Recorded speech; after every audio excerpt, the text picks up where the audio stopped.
ছেলেরা প্রেমের নামে পর মহিলাদের নিয়ে চেনা ব্যভিচারী করে ওদের তলায় হাত দিয়ে দেখে ওর বাপ ওর মায়ের তেল মোহরের টাকা দেয়নি।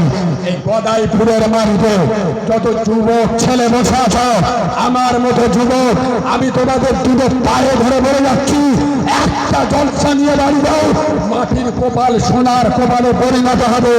কালকের সকাল থেকে আজ থেকে নিয়ত করে উঠে দাও, কাল সকাল থেকে একটা আলাদা জায়গা করবে, করে 10 টাকা করে জমাবে, আর নিয়ত করবে এইটা আমি 5000 টাকা জমাবো। যেদিন 5000 টাকা হয়ে যাবে আমি নগদ মোহর দিয়ে বিয়ে করব।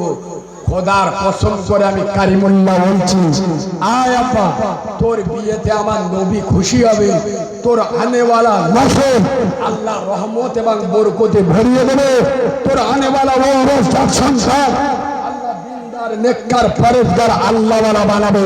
আমি দুটো পায়ে ধরে বলে যাচ্ছি। আর এখানে যারা দেলমোহরের টাকা এখনো দেননি, পায়ে ধরে বলে যাচ্ছি, আয় বাবু, নিয়ত করে বাড়ি যান, যত শীঘ্রই দেলমোহরের টাকা আদায় করে দেবেন। আজ সমাজে অদবদলের সব থেকে বড় কারণ আমরা সামান্য সামান্য জিনিসগুলো মাথায় রাখি না, অথচ যে কত ভয়ঙ্কর হাদিস।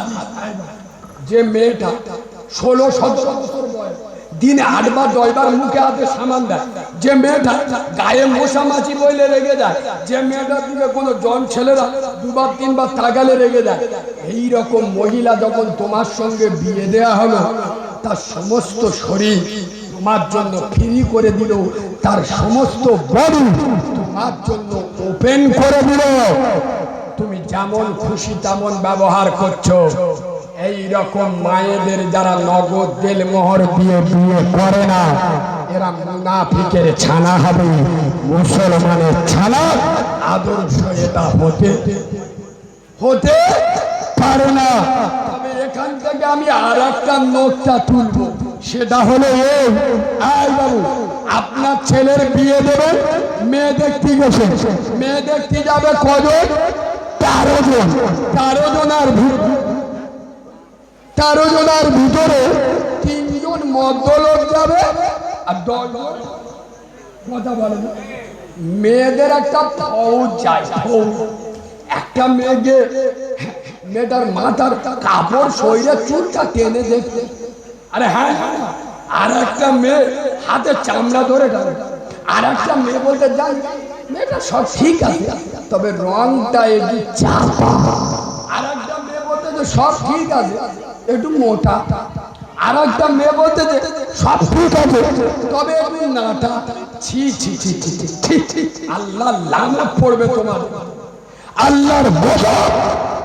এইভাবে এইসব কুপ্রথা সমাজ থেকে আমি শরিয়াত বলে যাচ্ছি। আপনার মেয়ের বিয়ে দেবেন, আপনার ছেলের বিয়ে দেবেন, আপনারা 2 স্বামী স্ত্রী মেয়ে দেখে এলেন, পছন্দ, ছেলে মেয়ে সামনাসামনি বসিয়ে দেয়, এটাই শরিয়াত, এটাই শরিয়াত। 10টা মেয়ে ফৌজ পার করা এটা শরিয়াত নয়। আরে মেয়ে ছেলেকে দেখে নেবে, ছেলে মেয়েকে দেখে নেবে, তাই কিছু বাপ আছে এরা জালিম, কিছু বাপ আছে এরা জালিম, মেয়ের উপরে জোর খাটায় না, সে মেয়ে বলে তার অধিকার নাই, মেয়েকে দেখাও, মেয়েকে বলো মা তোকে বিয়ে দিচ্ছি, ছেলেটার বাড়ি অনেক জায়গায়, ছেলেটা এই করে, ছেলেটার উচ্চতা এত, ছেলেটার গান এত, ছেলেটা আপনার কাজ করে, তাকে বোঝান, নাইলে আপনি পিতা বলে, সে মেয়ে বলে জোর খাটিয়ে মেয়েটা বিয়ে পাক, জামাই ফিরি পাক। এরা মারা আছে না, মেয়ের দেখতে শুনছি হুড়বড়ি, ছেলেটা টেরা, আরে হ্যাঁ না, পয়সা আছে জোর করে বিয়ে দিল। এরা মহিলাদের উপরে জুলুম করলো, এরা নারী জাতির উপরে জুলুম করলো না। শরিয়াত বলছে তুমি মেয়ের অবদান দাও, ছেলের অবদান দাও, বিয়ের আগে মেয়ে আর ছেলে সামনাসামনি বসিয়ে দাও, ছেলে মেয়েকে দেখেলি, মেয়ে ছেলেকে দেখেলি, একে অপরের পছন্দ করেলি। আব্বা একবার দরুদ শরীফ পড়েন, আল্লাহ